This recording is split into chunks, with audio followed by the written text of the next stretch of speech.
बिस्मिल्लाहिर्रहमानिर्रहीम। अस्सलाम वालेकुम। आज हम बात करेंगे स्मगलिंग की दुनिया के बेताज बादशाह सेठ आबिद के बारे में। सेठ आबिद जो सोने के बहुत बड़े स्मगलर थे, उनके बारे में आज की वीडियो में मैं आपको बहुत सारी इंफॉर्मेशन देने वाली हूँ। क्या आप जानते हैं कि एक तकरीब में खाना खाते हुए जब सेठ आबिद के कपड़ों पे खाना गिर गया तो हमारे मुल्क के सदर ज़ियाउल हक ने अपनी जेब से रुमाल निकालकर उनके कपड़ों से सालन के धब्बे साफ किए। सेठ आबिद की पावर का अंदाजा आप इस बात से लगा सकते हैं कि इन्होंने सदर ज़ियाउल हक को ये ऑफर की थी कि अगर पाकिस्तानी करेंसी के ऊपर आप इनकी तस्वीर छाप दें तो ये पूरे मुल्क का कर्जा खुद ही अदा कर देंगे। इसके अलावा आज की वीडियो में मैं आपको ये भी बताऊंगी कि सेठ आबिद और इमरान खान का आपस में क्या करीबी ताल्लुक था। सेठ आबिद के किस करीबी रिश्तेदार ने अवाम महदी होने का दावा किया था। अयूब खान के दौर में ऐसा क्या हुआ था कि सेठ आबिद ने अपना सोने से भरा हुआ ट्रक समंदर में डुबो दिया। क्या सेठ आबिद ने लंदन में मुकीम बेनज़ीर भुट्टो को चंद मिनटों में अगवा करके जुल्फ़िकार अली भुट्टो से बदला लिया था।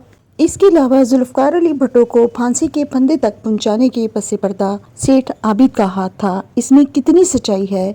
सेठ आबिद पाकिस्तान के एक ताकतवर शख्स थे। कराची का सराफा बाजार किसी जमाने में कामिल गली में हुआ करता था। इस सराफा बाजार में पाकिस्तान के नामवर बिजनेसमैन सेठ आबिद के वालिद की दुकान थी। ये भी सुनने में आया है कि सेठ आबिद के वालिद इमाम महदी होने का दावा किया करते थे।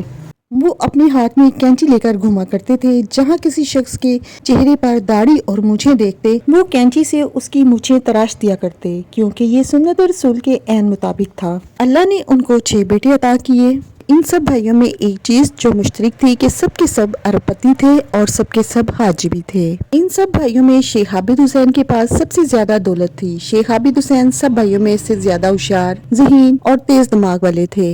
वो इस कदर समझदार थे कि फौरन बात की तह तक पहुंच जाया करते थे। इनका दिमाग कंप्यूटर की तरह काम करता था। सेठ आबिद पाकिस्तान में सोने के सबसे बड़े सौदागर थे। अल्लाह ताला ने सेठ आबिद को एक बेटी नुसरत शहीन और 3 बेटों से नवाजा। इनके दोनों छोटे बेटे गूंगे और बहरे थे और अमेरिका में किसी बोर्डिंग हाउस में रहते थे। इनका एक सबसे बड़ा बेटा जो ठीक था, उसकी इन्होंने शादी की और कुछ साल बाद ही उनको किसी ने कत्ल कर दिया। लेकिन यहाँ जो चीज हैरत में डालती है कि इतने पावरफुल शख्स ने अपने बेटे के मर्डर की कोई भी कार्रवाई नहीं की। ये खबर सबके लिए हैरानकुन थी। सेठ आबिद का ये बेटा हाफिज़ कुरान था और कराची की किसी जामे मस्जिद में तरावियां भी पढ़ाता था। बहुत कम लोग इस हकीकत से भी वाकिफ हैं कि जब अमेरिकी हुकूमत ने पाकिस्तान पर जौहर रिपेयरिंग प्लांट पर पाबंदी आयद की थी तो ये सेठ आबिद ही थे जिन्होंने बहरी रास्ते से फ्रांस से पाकिस्तान तक एटमी रीप्रोसेसिंग प्लांट भी पहुंचाया था। सेठ आबिद जो 8 जनवरी 2021 में 85 वर्ष की उम्र में वफात पा चुके थे, इन्हें पाकिस्तान में गोल्ड बादशाह की हैसियत से जाना जाता है। इनका शुमार पाकिस्तान के अमीर तरीन अफराद में होता है जिनकी दौलत का इंसार सोने की स्मगलिंग पर था। वो कसूर के सरहदी इलाके में पैदा हुए, वहीं पले बढ़े। सेठ आबिद 1950 में उस वक़्त कराची मुंतकिल हो गए जबकि इनके वालिद ने कराची के सराफा बाजार में सोने और चांदी का कारोबार शुरू किया। कुछ ऐसे ही माहीगीर जो कराची से दुबई सोने की स्मगलिंग किया करते थे। इनसे मुलाकात के बाद सेठ आबिद ने सोने की स्मगलिंग की दुनिया में कदम रखा। 50 की दहाई के इख्तिताम तक उन्होंने एक माहीगीर कासिम भट्टी के साथ मिलकर पाकिस्तान में सोने की स्मगलिंग में अपनी अजादारी कायम कर ली। जब इनकी स्मगलिंग का निज़ाम लंदन, दिल्ली और कराची से एजेंट्स की तवज्जो अपनी तरफ करवाने पाकिस्तान और इंडिया के दरमियान पंजाब के सरहदी इलाकों तक फैल चुका था। शुरू में तो ये निज़ाम करीबी रिश्तेदारों के नेटवर्क पर मुश्तमिल था। इनके भाई हाजी अशरफ जो बहुत फरवानी से अरबी जुबान बोल सकते थे क्योंकि वो दुबई में काफी अरसे से मुकीम थे, जबकि इनके दामाद गुलाम सरवर अक्सर व बेशतर दिल्ली जाया करते थे और वो वहाँ के सोने के स्मगलर हरबस लाल से मुलाकात करते थे। सेठ आबिद का नाम पहली दफा इंडिया टाइम प्रेस में उस वक्त आया जब वहाँ के अखबार टाइम्स ऑफ इंडिया में ये खबर लगी कि पाकिस्तान के गोल्ड किंग सेठ आबिद के इंडिया में राब्ते हैं। इनके बहनोई को इंडिया में सोने की 44 ईंटों के साथ गिरफ्तार कर लिया गया। सेठ आबिद हर साल हज पर भी जाया करते थे और साथ अरब ऑपरेटर के साथ भी अपने ताल्लुकात बेहतर बनाते रहे। 1970 की दहाई में सेठ आबिद की स्मगलिंग वसी कार्रवाइयों को जुल्फ़िकार अली भुट्टो की हुकूमत में कुछ मुश्किलात का भी सामना करना पड़ा और इनके कुछ असासों पर कब्जा कर लिया गया। 1974 में लाहौर में सेठ आबिद की रिहाइशगाह पर पुलिस का एक बड़ा छापा पड़ा। इसमें पाकिस्तानी करेंसी जिसकी मालियत 12.5 मिलियन थी बरामद हुई। इसके साथ ही 40 लाख मालियत का सोना भी मिला। اور اس کے ساتھ ساتھ 20 لاکھ مالیت کی سوئس گاڑیاں بھی قبضے میں لے لی گئیں۔ اس چھاپے کے دوران لاہور پولیس نے 30 قیمتی گاڑیاں اور کئی درجن گھوڑے بھی اپنے قبضے میں لے لیے، جنہیں غیر قانونی سامان کی نقل و حمل کے لیے استعمال کیا جاتا تھا۔ اس وقت کے اخبارات میں یہ سرخی اس طرح لگی کہ پاکستان میں اسمگلنگ کا سب سے بڑا کیس، اور پاکستان کے گولڈ کنگ سیٹ عابد پر عالمی سطح پہ اسمگلنگ کارروائیوں میں ملوث ہونے کا الزام۔ اس وقت کے وزیر اعظم ذوالفقار علی بھٹو نے سیٹ عابد کے خلاف ایک خصوصی ٹربیونل قائم کیا۔ یہ وہ وقت تھا جب سیٹ عابد لاہور شہر کا سب سے بڑا آدمی تھا۔ اس کے پاس بے حساب دولت تھی اور یہ شہر میں سب سے زیادہ جائیداد کا مالک تھا۔ اسمگلنگ کی دنیا کا بے تاج بادشاہ کہا جاتا تھا۔ پاکستان کے نیوکلیئر پروگرام کے اثاثے تک اسمگل کیے تھے۔ وزیر اعظم ذوالفقار علی بھٹو اور سیٹ عابد حسین کے درمیان لڑائی تب شروع ہوئی جب وزیر اعظم کے حکم پر سیٹ عابد کے گھر پہ ریڈ ہوا اور کروڑوں مالیت کا سامان انہوں نے اپنی تحویل میں لے لیا۔ کہا جاتا ہے کہ بھٹو صاحب نے سیٹ عابد سے 5 کروڑ روپے پیپلز پارٹی کے لیے بطور فنڈ مانگے۔ سیٹ عابد کے انکار پر بھٹو صاحب کو غصہ آیا اور انہوں نے سیٹ عابد کی گرفتاری کے لیے ان کے گھر پر چھاپے مارے۔ جب سیٹ عابد ان کو نہیں ملے تو انہوں نے ان کی اکلوتی بیٹی نصرت شہین کو اٹھوا لیا اور اسے گرفتار کر لیا۔ ذوالفقار علی بھٹو کے کہنے پر جب سیٹ عابد کی بیٹی کو اس کی رہائش گاہ سے اٹھایا گیا، ٹھیک اس کے کچھ ہی دیر کے بعد بے نظیر بھٹو جو اس وقت لندن میں تعلیم حاصل کر رہی تھی، جب سیٹ عابد کو اپنی بیٹی کی گرفتاری کا علم ہوا، انہوں نے لندن میں زیر تعلیم بے نظیر بھٹو کو اغوا کر لیا۔ یوں ذوالفقار علی بھٹو کی قید میں سیٹ عابد کی بیٹی تھی اور اس وقت کے طاقتور وزیر اعظم کی بیٹی سیٹ عابد کی قید میں تھی۔ بالآخر بھٹو اور سیٹ عابد میں معاملات طے ہو گئے، پھر اس کے بعد دونوں نے ایک دوسرے کی بیٹیوں کو چھوڑ دیا۔ یہاں میں ایک اور بات آپ کے بتاتی چلوں کہ ذوالفقار علی بھٹو کے خلاف سلطانی گواہ بننے والے سیٹ عابد کے حقیقی برادر نسبتی یعنی کہ سالے مسعود محمود وہ تھے جن کی وجہ سے ذوالفقار علی بھٹو پھانسی کے تختے پر جھول گئے۔ سیٹ عابد پاکستان کے کس قدر طاقتور شخص تھے، اس بات کا اندازہ آپ اس بات سے لگا لیں کہ ایک تقریب میں جب کھانا کھاتے ہوئے سیٹ صاحب کے کپڑوں پر تھوڑا سالن گر گیا تو اس وقت کے صدر پاکستان اور آرمی چیف جناب صدر ضیاء الحق صاحب نے آگے بڑھ کر اپنی جیب سے رومال نکال کر ان کی شیروانی کو صاف کیا تھا۔ اس کے علاوہ میں آپ کو یہ بھی بتاتی چلوں کہ سیٹ عابد نے جنرل ضیاء الحق کو یہ آفر کروائی تھی کہ اگر آپ پاکستانی نوٹوں پر میری تصویر چھاپ دو تو میں اکیلا ہی پاکستان کا سارا قرض اتار دوں گا۔ دوستو یہاں میں آپ کو ایک اور دلچسپ بات بتاتی چلوں کہ دبئی میں ایک تقریب تھی جس میں صدر ضیاء الحق موجود تھے اور اس تقریب کے میزبان سیٹ عابد تھے۔ جنرل ضیاء الحق تقریر کر رہے تھے اور ان کی تقریر ابھی جاری تھی کہ سیٹ عابد نے آگے بڑھ کر ان سے کہا کہ تقریر بہت لمبی ہو گئی ہے، اب آپ نیچے آ جائیں، اور سیٹ عابد جنرل ضیاء الحق کا ہاتھ پکڑ کر ان کو اسٹیج سے نیچے لے آئے اور ضیاء الحق مرحوم مسکراتے ہوئے سیٹ صاحب کے ساتھ نیچے اتر آئے۔ اس بات سے آپ اندازہ لگا سکتے ہیں کہ سیٹ عابد حسین پاکستان کے کتنے طاقتور شخص تھے۔ دوستو جن دنوں فیلڈ مارشل محمد ایوب خان صدر پاکستان تھے تو اس وقت سیٹ عابد کا شمار جنوبی ایشیا کے سب سے بڑے گولڈ اسمگلروں میں ہوتا تھا۔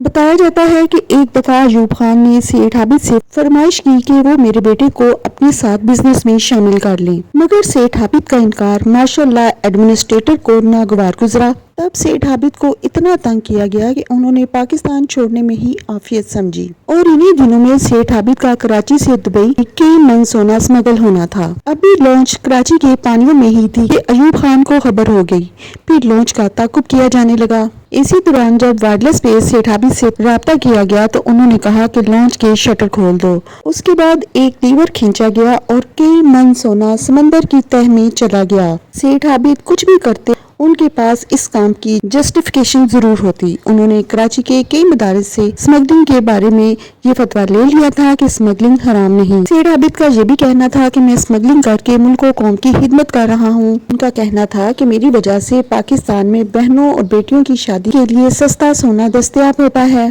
جب عمران خان لاہور میں شوکت خانم ہاسپٹل بنانے لگے تو اس کی تعمیر کے لیے سیٹ عابد حسین نے خطیر رقم عطیہ کی۔ سیٹ عابد شوکت خانم کے سب سے بڑے ڈونر ہیں۔ 3 دہائیوں تک پاکستان کی اسمگلنگ کے بے تاج بادشاہ سیٹ عابد خود بتایا کرتے تھے کہ پاکستان میں کوئی بھی حکومت میری حمایت کے بغیر 24 گھنٹے بھی نہیں چل سکتی۔ سیٹ عابد کو نہ صرف پاکستان میں شہرت حاصل تھی بلکہ دنیا بھر میں ان کو شہرت حاصل تھی اور दुनिया उन्हें गोल्ड किंग के नाम से जानती थी। सेठ आबिद ने लाहौर में बहरों के लिए हमजा फाउंडेशन अकेडमी बनाई और इमरान खान के मुताबिक शौकत खाना मेमोरियल कैंसर अस्पताल और रिसर्च सेंटर के इब्तदाई मामून भी थे। उन्होंने पाकिस्तान के कई फलाई अदारों में बड़ी दरियादिली से अतियात दिए। सेठ आबिद को ज्यादा शोहरत तब मिली जब उनका नाम जौहरी प्रोग्राम में सामने आया। इसका जिक्र मैं आपको पहले कर चुकी हूँ कि सेठ आबिद ने रीप्रोसेसिंग प्लांट जो फ्रांस से बहरी जहाज़ों के जरिए पाकिस्तान पहुंचवाए। सेठ आबिद हुसैन मीडिया और अखबारी नुमाइंदों से दूर रहा करते थे। इसमें कोई शक नहीं कि सेठ आबिद हुसैन ने अपने दौर में पाकिस्तान में राज किया। यहाँ मैं आपको एक इंटरेस्टिंग वाकया सुनाती हूँ। एक दफ़ा शेख आबिद दुबई में जुए में एक बड़ी रकम हार गए। तब शेख ने सेठ आबिद को ताना मारा कि इतनी बड़ी रकम जुए में हारने के बाद अब दुबई में तुम्हारा गुजारा मुश्किल है। तब शेख आबिद ने बुलंदो बाला होटल के ऊपरी मंजिल से दुबई पर नजर दौड़ाई और कहा और यूं मुखातिब हुए कि आपकी ये दुबई कितने की है। सेठ आबिद हुसैन अरबी, उर्दू, इंग्लिश, पंजाबी के अलावा मेमनी जुबान पर भी अबूर रखते थे। सेठ आबिद हुसैन का नाम उस वक्त भी खबरों में आया था जब उनके बेटे को उन्हीं के जाती गार्ड ने गोली मारकर, लेकिन 2006 में अपने ही प्रॉपर्टी प्रोजेक्ट्स के दौरान सेठ आबिद के बेटे को इन्हीं के मुहाफिज ने गोलियों की बुछाड़ करके कत्ल कर दिया। पुलिस का कहना था कि गार्ड नफसियाती मसाइल का शिकार था, लेकिन ख्याल किया जाता है ये या तो किसी पुरानी दुश्मनी का नतीजा था या किसी मुखालिफ ग्रुप ने जो सेठ आबिद और इसके बेटे को रास्ते से हटाना चाहता है उनका काम है। क्योंकि जिस रोज़ ये वाक़या पेश आया यहाँ सेठ आबिद को भी अपने बेटे के हमरा जाना था, लेकिन वो किसी मसरूफियात की बायस ना जा सके। बेटे की वफ़ात के बाद सेठ आबिद ने खुद को घर तक महदूद कर लिया और फिर 2021 में 84 बरस की उम्र में इनका इंतकाल हो गया। 2017 में सेठ आबिद के दामाद और उनकी हाल ही में कत्ल हुई बेटी के हस्बैंड मफरूर हो गए। रातों रात उन्होंने अपना दफ्तर बंद किया, अपने फोन ऑफ किए और तमाम जराइम के दस्तावेज सबूत मिटा दिए और नैब और SECP को पीछे खुद को ढूंढता छोड़कर मुल्क से फरार हो गए। किसी ने इनको खबर दी कि ब्रांच कंपनी के खिलाफ तहकीकात शुरू हो चुकी हैं। वो अपने साथ 600 से ज्यादा मोकलों के 2 अरब रुपए भी साथ ले उड़े। मज़हर रफीक जो सेठ आबिद के दामाद थे, मज़हर रफीक ने उन लोगों को धोखा दिया जो उन्हें पहले से जानते थे और उन पर इतबार करते थे। वो वाकई कोई बहुत बड़ा घाक सरमायाकार स्टॉक मार्केट के माहिर नहीं थे, लेकिन बातें बहुत अच्छी बना लेते थे। लोगों ने इन पर इतबार किया कि ये हमारे साथ कभी भी धोखा नहीं करेंगे, क्योंकि उनकी सोच थी कि इनके पीछे सेठ आबिद हैं। इसी दौरान उनकी अहलिया को समाजी हलकों में शदीद बेइज्जती बर्दाश्त करना पड़ी, क्योंकि जिन लोगों के पैसे मजल लेके भागा था वो उन्हीं के समाजी हलके के थे। 2021 में सेठ आबिद की वफात के बाद उनकी बेटी अपने वालिद के भी असर और रसूख से महरूम हो गई। एक तरफ उनका हस्बैंड लोगों के साथ फ्रॉड करके मुल्क से भाग गया, दूसरी तरफ बाप की जिंदगी ने भी वफा न की। पैसे की इस खानदान को कोई कमी नहीं थी, लेकिन अब ये आपस में लड़ना बढ़ना शुरू हो गए। यही वो मौका था जब मज़हर रफीक के अपने बेटे फहद मज़हर का अपने ही घर की मुलाजमा के साथ अफेयर शुरू हो गया, यानी सेठ आबिद के नवासे का अपनी घर की मुलाजमा के साथ अफेयर शुरू हो गया। ये बात उसकी माँ को जरा पसंद नहीं थी, यानी कि सेठ आबिद की बेटी को ये चीज अच्छी नहीं लगी, वो इसको बहुत नापसंद करने लगी। 18 जून को सेठ आबिद की बेटी को उन्हीं के बेटे ने कत्ल कर दिया। ये जुर्म जाती नौयत का था, ताहम इसके पसे मंजर सेठ आबिद के दामाद का स्टॉक मार्केट में हुआ एक फ्रॉड और स्मगलिंग, जायदाद के तनाजे और पाकिस्तान के अमीर खानदानों की जाती अफसोसनाक कहानी है। पुलिस का दावा था इसी अफेयर की वजह से ये वाकया भी पेश आया। पुलिस के मुताबिक फहद मज़हर ने इस वाक़े को खुदकुशी का रंग देने की कोशिश की, लेकिन इनका भाई जो अपने खानदान के साथ अलहदा रहता था, इसने पुलिस को बताया कि इन माँ बेटे के दरमियान कुछ मसाइल चल रहे थे। ये यकीन से नहीं कहा जा सकता कि ये कत्ल है या हादसाती तौर पर किसी मंसूबे के तहत हुआ, लेकिन अब तक की सूरत हाल से यही लग रहा था कि ये वाकया वक्ती गुस्से के बायस हुआ। एक वक्त था जब सेठ आबिद लाहौर शहर का सबसे बड़ा आदमी हुआ करता था। इसकी दौलत बेहिसाब थी और वो शहर में सबसे ज्यादा जायदाद का मालिक था। स्मगलिंग की दुनिया का बेताज बादशाह के बारे में कहा जाता है कि इसने पाकिस्तान के लिए बहुत कुछ किया। फिर उनकी बेटी अपने ही बेटे के हाथों कत्ल हो गई और वो अरबों रुपए जो इस खानदान की मिल्कियत थे, इनकी जानें नहीं बचा सके।